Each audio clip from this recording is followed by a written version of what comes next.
Fu senga 10 tala. Fu yashashga haqqing yo'q senga.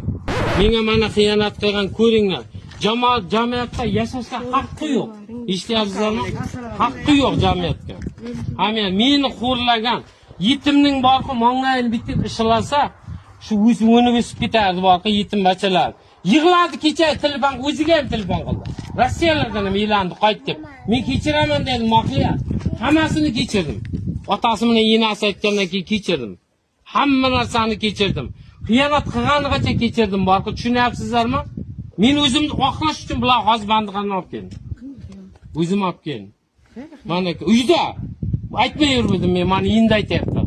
To'yib ketganimdan, hayotim to'yib ketgandan keyin. Mana muammo. Mana aytsin Qur'on, men ishlab turibman. Ibrohim biz hozir keldik, yana boshqatdan gapiring. Mana bo'ldi. Kim gapirdi? Mana aytsin. Mana aytsin, otasiga gapirdi. Mana otasiga gapirsin. Bu internetga chiqardi. Men aytib qo'y, internetga chiqaraman.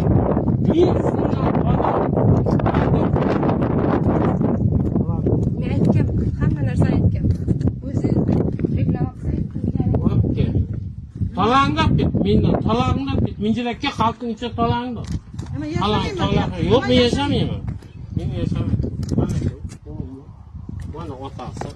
Jamoatda shunday xotin bordir, qiladi. Yashashga haqqi bormi? Fu senga 10 tala. Fu yashashga haqqing yo'q senga. Bunday yo'qol. Mana yo'qol billah.